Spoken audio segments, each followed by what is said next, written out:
જળ વ્યવસ્થાપન રાજ્ય સરકારનું આયોજનબદ્ધ માળખું જે આદિવાસી વિસ્તારોમાં જળક્રાંતિ લાવ્યું છે, જેના માત્ર પીવાના શુદ્ધ પાણી થકી તરસ છિપાવી રહ્યું છે, પરંતુ રાજ્યની પૂર્વ પટ્ટીમાં સ્વાસ્થ્ય, સમૃદ્ધિ અને વિકાસના નવા દ્વાર ખોલી રહ્યું છે.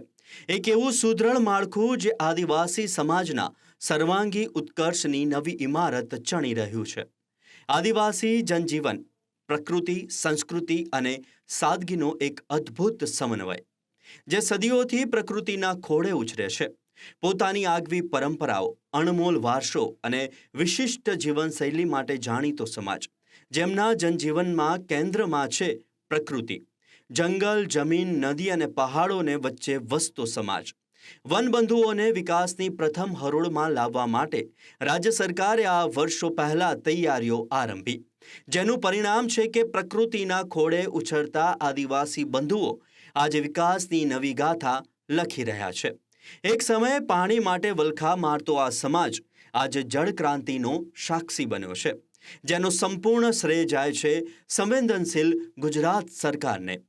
મુખ્યમંત્રી ભૂપેન્દ્રભાઈ પટેલના નેતૃત્વમાં આદિવાસી ઉત્થાનની આ પરંપરાએ વેગ પકડ્યો અને આજે રાજ્યના વિકાસમાં આદિવાસી બંધુઓ પણ પોતાનું ઉચ્ચતમ યોગદાન આપી રહ્યા છે. મારી યોજનાઓના કેન્દ્ર બિંદુમાં મારી માતાઓ, બહેનો, એમની સુખાકારી, એમની શક્તિનો વિકાસમાં ઉપયોગ એ કેન્દ્રમાં હોય છે. આપણે ત્યાં પાણીની તકલીફ આવે તો સૌથી પહેલી હેરાનગતિ માતાઓ બહેનોને થાય, અને એટલા માટે મેં બીડું ઉઠાવ્યું છે. મારે ઘેર ઘેર નળથી પાણી પહોંચાડવું છે, નળથી જળ પહોંચાડવું છે, અને જોત જોતામાં એ કામ પણ માતાઓ બહેનો આપણા આશીર્વાદથી હું પૂરું કરીને રહેવાનો છું. આપણા ઘરમાં પાણી પહોંચે અને પાણીદાર લોકોની પાણી દ્વારા સેવા કરવાનો મને મોકો મળવાનો. 2.5 વર્ષમાં 6 કરોડથી વધારે કુટુંબોને પાઇપલાઇનથી પાણી પહોંચાડવામાં આપણે સફળ થયા છે. ગુજરાતમાં પણ અમારા આદિવાસી પરિવારોમાં 5 લાખ ઘરોમાં નળથી જળ પહોંચાડી ચૂક્યા છીએ, અને આવનારા દિવસોમાં એ કામ તેજીથી ચાલવાનું છે.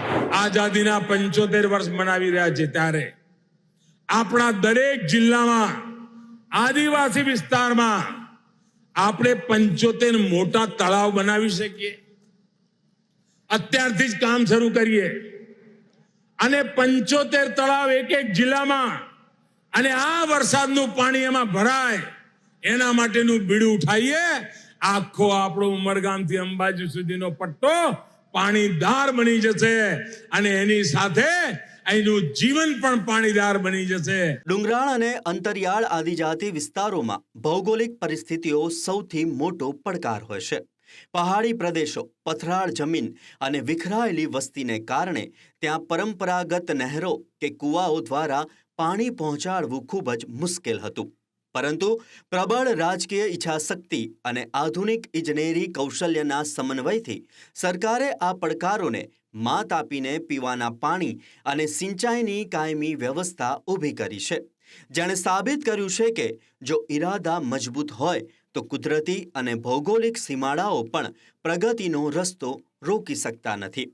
આ કાયમી જળ વ્યવસ્થા માત્ર પાણી પુરવઠો નહીં, પણ આદિવાસી વિસ્તારોના ઉજ્જવળ અને આત્મનિર્ભર ભવિષ્યની મજબૂત આધારશિલા બની છે. જળ વ્યવસ્થાપનથી જળક્રાંતિ. સરકારના આયોજનબદ્ધ માળખાથી બદલાયું જીવન. પાણીની સમસ્યા આદિવાસી વિસ્તારોમાં થઈ ભૂતકાળ. આદિવાસી વિસ્તારમાં તરસ પણ છિપાઈ, સમૃદ્ધિ પણ આવી. પૂર્વ પટ્ટીમાં ખુલ્યા વિકાસના નવા દ્વાર. આધુનિક ઇજનેરી કૌશલ્યથી પડકારોને અપાઈ માત. ડુંગરાળ વિસ્તારોમાં પાણીની કાયમી વ્યવસ્થા કરાઈ સુદૃઢ. આત્મનિર્ભર અને ઉજ્જવળ ભવિષ્યની નંખાઈ આધારશિલા. આદિવાસી વિસ્તારોમાં આવ્યો ઐતિહાસિક બદલાવ. ગુજરાતના પૂર્વ પટ્ટીમાં આવેલા ડુંગરાળ અને અંતરિયાળ આદિજાતિ વિસ્તારો માટે સિંચાઈ એ સદીઓથી એક મોટો પડકાર રહ્યો છે. પહાડી પ્રદેશોની વિષમ ભૌગોલિકતાને કારણે પરંપરાગત નહેરો દ્વારા ત્યાં પાણી પહોંચાડવું અશક્ય જેવું હતું. પરંતુ રાજ્ય સરકારે ઉદ્વહન સિંચાઈ યોજના અને આધુનિક પમ્પિંગ ટેકનોલોજીના સમન્વયથી આ અશક્ય કાર્યને પણ શક્ય બનાવ્યું છે. જેનું ઉત્તમ ઉદાહરણ છે દાહોદ જિલ્લો, જે પથરાળ અને ડુંગરાળ વિસ્તાર છે. સરકારે કડાણા જળાશયમાંથી પાણી લિફ્ટ કરીને દાહોદના અંતરિયાળ વિસ્તારોના આશરે 350થી વધુ ગામોના તળાવોને ભર્યા અને હજારો હેક્ટર જમીનને નવું જીવન આપ્યું છે. આ યોજના દક્ષિણ ગુજરાતના આદિવાસી વિસ્તાર માટે આશીર્વાદરૂપ સાબિત થઈ છે. ગુજરાતમાં આદિવાસી સમુદાયના સતત વિકાસ અને પ્રગતિના 2 દાયકાની નોંધ સૌએ લીધી છે. ભારતના અન્ય રાજ્યના કોઈ પણ જિલ્લાના આદિવાસી જિલ્લા સમુદાય કરતા ગુજરાતના આદિવાસી જિલ્લા સમુદાય વધુ પ્રગતિશીલ, વધુ વિકસિત છે, એમાં કોઈ શંકા નથી. વડાપ્રધાન શ્રી નરેન્દ્રભાઈ મોદીએ સૌનો સાથ, સૌનો વિકાસ, સૌનો વિશ્વાસ અને સૌના પ્રયાસની એક વિકાસની રાજનીતિનો નવો યુગ શરૂ કર્યો છે. આના પરિણામે ગુજરાતના આદિવાસી ભાઈઓ બહેનો અન્ય કોઈ જ વાદામાં પડ્યા વગર હવે બસ શ્રી નરેન્દ્રભાઈના વિકાસવાદમાં જ માને છે. ગુજરાતનો આદિવાસી સમાજ તો ગુજરાતની વિકાસ યાત્રાનો અભિન્ન ભાગ, સહિયારું ચાલક બળ બની ચૂક્યો છે. વડાપ્રધાન શ્રી આદિવાસી બંધુઓને વિકાસના વર્તમાન પ્રવાહો સાથે જોડી સઘળા લાભો તેમના સુધી પહોંચાડી ટ્રાઇબલ ડેવલપમેન્ટનું એક નવું મોડેલ દુનિયાને આપ્યું છે. ઉદ્વહન અને જૂથ સિંચાઈ જેવી યોજનાઓ મારફતે આદિવાસી જિલ્લાના 11 લાખ એકર વિસ્તારોને આ સરકારી સિંચાઈની સગવડ આપીને હરિયાળું બનાવ્યું છે. આદિવાસી વિસ્તારના 98% જેટલા રેવન્યુ ગામોને આપણે પાકા રસ્તાથી પણ જોડી દીધા છે. તાપી નદીના પાણીને લિફ્ટ કરીને માંડવી અને માંગરોળ તાલુકાના ઊંચાઈવાળા વિસ્તારો સુધી પહોંચાડવાનું ભગીરથ કાર્ય પૂર્ણ કરાયું છે. ટૂંકમાં કહીએ તો ડુંગરાળ પંથકમાં નદીઓના નીરને પહાડો ચીરીને ઉપર ચઢાવવા એ માત્ર ટેકનોલોજીનો ચમત્કાર નથી, પણ રાજ્ય સરકારના સૌનો સાથ, સૌનો વિકાસ, સૌનો વિશ્વાસ અને સૌનો પ્રયાસના મંત્રની જીવંત પ્રતીતિ છે. આ યોજનાઓએ છેવાડાના માનવીના જીવનમાં આર્થિક અને સામાજિક સમૃદ્ધિની નવી કેળ કંડારી છે. લિફ્ટ ઇરિગેશન યોજનાથી ઐતિહાસિક જળક્રાંતિ. આધુનિક પમ્પિંગ ટેકનોલોજીથી ડુંગરો પર આવ્યા પાણી. નદીઓના પવિત્ર નીર પહોંચ્યા પહાડોની ટોચ પર. પથરાળ અને ડુંગરાળ જમીન પણ હવે બની હરિયાળી. સિંચાઈની સુવિધાથી આદિવાસી ખેડૂતો બન્યા સક્ષમ. ભૌગોલિક પડકારોને ડામી સુવિધાઓની વધારાઈ ખુશહાલી. વર્ષો જૂની સિંચાઈની સમસ્યાઓનો આવ્યો કાયમી ઉકેલ. ખેતી અને પશુપાલનનો થયો અભૂતપૂર્વ વિકાસ. પ્રકૃતિના ખોળે રચાઈ પ્રગતિની નવી ગાથા. રાજ્ય સરકારના મક્કમ ઇરાદાઓને કારણે આજે કડાણા, દાહોદ અને કાકરાપાર જેવી અનેક યોજનાઓ કાર્યરત થઈ છે. નદીના સ્તરથી સેંકડો ફૂટ ઊંચાઈ પર આવેલા અંતરિયાળ ગામો અને ખેતરો સુધી પાણી પહોંચાડીને સરકારે પથરાળ જમીન પર 12 માસ હરિયાળી ખેતી શક્ય બનાવી છે. આ યોજનાઓની સાથે જળસંચય અભિયાનને પણ એટલું જ વેગવંત બનાવવામાં આવ્યું છે. અંતરિયાળ વિસ્તારોમાં વ્યાપક સ્તરે ચેકડેમોનું નિર્માણ અને ખેત તલાવડીઓ બનાવવામાં આવી છે. વહી જતા ચોમાસાના પાણીનો સ્થાનિક સ્તરે જ સંગ્રહ થવાથી ખેડૂતોને સિંચાઈ માટે કાયમી નવું સ્ત્રોત મળ્યું છે. સતત જળ સંગ્રહ અને ઉદ્વહન યોજનાઓના કારણે વર્ષોથી ઊંડા ગયેલા ભૂગર્ભ જળના સ્તર હવે નોંધપાત્ર રીતે ઊંચા આવ્યા છે. કૂવા અને બોરવેલ રિચાર્જ થતાં ઉનાળામાં પણ પાણીની કટોકટી ભૂતકાળ બની ગઈ છે.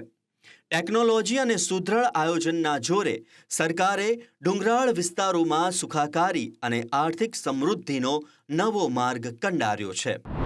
જળક્રાંતિથી આદિવાસી ઉત્થાન. કડાણા, દાહોદ અને કાકરાપાર યોજનાઓ થઈ કાર્યરત. ડુંગરાળ વિસ્તારોમાં સેંકડો ફૂટ ઊંચાઈ પર પહોંચ્યું પાણી. હવે પથરાળ જમીન પર બારેમાસ હરિયાળી ખેતી. અંતરિયાળ વિસ્તારોમાં વ્યાપક સ્તરે ચેકડેમનું નિર્માણ. વહી જતા ચોમાસાના પાણીનો હવે થાય છે સ્થાનિક સંગ્રહ. ખેડૂતોને મળ્યો સિંચાઈનો કાયમી નવો સ્ત્રોત. ભૂગર્ભ જળના સ્તરમાં આવ્યો નોંધપાત્ર વધારો. કુવા અને બોરવેલ રિચાર્જ થતા વધી સુખાકારી. નલ સે જલ મિશન અંતર્ગત રાજ્ય સરકારે ભૌગોલિક પડકારોને માત આપીને પૂર્વ પટ્ટીના પ્રત્યેક આદિવાસી ઘર અને અંતરિયાળ પરાઓ સુધી પાઇપલાઇન દ્વારા નળ જોડાણ પહોંચાડવામાં ઐતિહાસિક સફળતા મેળવી. આ મિશન હેઠળ નદીઓ અને જળાશયોના પાણીને આધુનિક પ્લાન્ટ્સમાં ફિલ્ટર કરીને સંપૂર્ણ શુદ્ધ અને સુરક્ષિત પીવાનું પાણી પૂરું પાડવામાં આવે છે. ઘર આંગણે જ પૂરતું અને સ્વચ્છ પાણી મળતા આદિવાસી મહિલાઓને પીવાના પાણી માટે કિલોમીટરો સુધી ડુંગરા ખૂંદવાના અને માથે બેડા ઊંચકવાની સદીઓ જૂની વેદનાથી મુક્તિ મળી છે. નિયમિત શુદ્ધ પાણી પુરવઠો મળવાના કારણે પૂર્વ પટ્ટીના આ વનવાસી વિસ્તારોમાં પાણીજન્ય રોગોનું પ્રમાણ નહિવત થયું છે, જેનાથી સ્થાનિક જનજીવનની સુખાકારી અને આરોગ્યમાં નોંધપાત્ર સુધારો આવ્યો છે. અને મારા ગામમાં બહુ જ પાણીની તકલીફ હતી. આશરે 2 થી 3 કિલોમીટર લેવા જવું પડતું હતું. નળ સે જલ યોજના આવી છે તો સવાર સાંજ પાણી મળી રહે છે. હવે અમારા ગામમાં પાણીનો કોઈ સમસ્યા રહી નથી. સવાર સાંજે પાણી મળે છે. પહેલાં અમારા ગામમાં પાણીનું બહુ જ તકલીફ હતી. હમણાં નલ સે જલ યોજના આવી એટલે હમણાં પાણી મળી રહ્યું છે બધાને. ઘરે ઘરે નળ છે એટલે હમણાં ઘરે ઘરે પાણી મળે છે. આદિજાતિ વિસ્તારોમાં પાણીની ઉપલબ્ધતાના કારણે કૃષિ ક્ષેત્રે પણ મોટો બદલાવ આવ્યો છે. એક સમયે માત્ર વરસાદ આધારિત એક પાક લઈ શકતા આદિવાસી ખેડૂતો આજે પૂરતા પાણીના કારણે વર્ષમાં 3 વાર બારેમાસ હરિયાળી ખેતી કરતા થયા છે, જેનાથી ડાંગર, મકાઈ જેવા પરંપરાગત પાકોની સાથે કાજુ, કેરી અને મોંઘા શાકભાજી જેવા બાગાયતી પાકોનું મબલખ ઉત્પાદન થઈ રહ્યું છે. તો ખેતીની સાથે સાથે ઘાસચારો અને પાણી સરળતાથી મળતા પશુપાલન પ્રવૃત્તિનો પણ અભૂતપૂર્વ વિકાસ થયો છે. અમારો જે આ વિસ્તાર છે, આહવા ડાંગની બોર્ડર પર આવેલું આ ગામ છે. 7-8 કિલોમીટર અંતરેથી આહવા ડાંગનો બોર્ડર આવે છે. અમારો આ આખો એરિયા ડુંગરાળ વિસ્તાર છે અને આવો પહાડી વિસ્તારની અંદર જ્યારે અમે આ ખેડૂતો તરીકે ખેતી કરવું અમારા માટે ઘણું મુશ્કેલ હોય છે. એમ જોવા જઈએ તો 25 વર્ષ પહેલાં અમારી જે ઝાંખરી નદી ગામમાંથી જાય છે એની અંદર પાણી રહેતું હતું, પરંતુ હવે ઝાંખરી નદીની અંદર ઉનાળાની અંદર પાણી સુકાઈ જાય છે અને જે ઉમરદા ગામે ડેમ બનાવવામાં આવ્યો હતો એ ડેમ મારફતે પાણી આવતું હતું, પણ અત્યારે નદી સુકાવાને લીધે 15-20 વર્ષથી અમારા ખેડૂતોને પાણી મળી રહેતું નથી અને અમે જે રીતે 3 ઋતુની અંદર અમે જે ખેતી કરવી જોઈએ, પાક લેવો જોઈએ એ અમે લઈ શકતા ન હતા. પરંતુ હાલ અહીંથી જોઈએ તો ઉકાઈ ડેમ જે 50-60 કિલોમીટર ઘણું અંતર આવેલું છે, ત્યાંથી અમારા સુધી અહીં જે ઉકાઈ ડેમનું પાણી પહોંચાડવામાં આવ્યું છે. ત્યારે આજે આ ચોમાસાની ઋતુની અંદર જોઈએ તો છેલ્લા 10 દિવસ પહેલા 1-2 દિવસ વરસાદ આવ્યો હતો.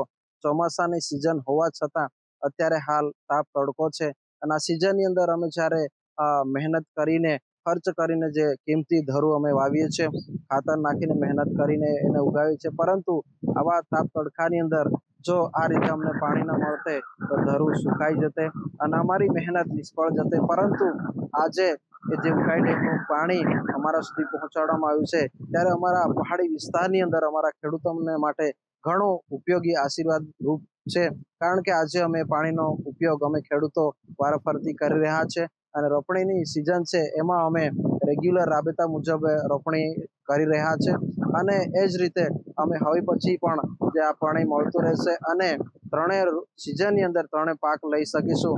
અને રીતે અમે એક આત્મનિર્ભર બનીને પરિવારોની અંદર કે બાળકોને સારી રીતે ભણાવીશું, ખેતી સારી રીતે કરીશું, એ રીતે અમે પરિવારની અંદર સુખી અને અમારો વિકાસ થશે એ ચોક્કસ અમે ખાતરી આપી છે. અને આ જે વરસાદનું જે પાણી આપવામાં આવ્યું છે એ પાણી અમારા માટે અહીંના તમામ ખેડૂતો માટે 10, 15, 20 ગામના લોકો માટે આશીર્વાદ રૂપ નીવડશે એ હું ચોક્કસ ખાતરી આપું છું. જેણે આદિવાસી પરિવારોને આર્થિક રીતે સક્ષમ બનાવ્યા છે. સૌથી મોટો અને સુખદ બદલાવ એ આવ્યો છે કે વતનમાં જ બારેમાસ રોજગારી અને પાણી ઉપલબ્ધ થતાં આદિવાસીઓનું વર્ષો જૂનું સ્થળાંતર હવે કાયમ માટે અટકી ગયું છે. પોતાના જ ગામમાં સ્થિર થવાના કારણે બાળકોના શિક્ષણ અને પરિવારના સ્વાસ્થ્યમાં સુધારો થયો છે.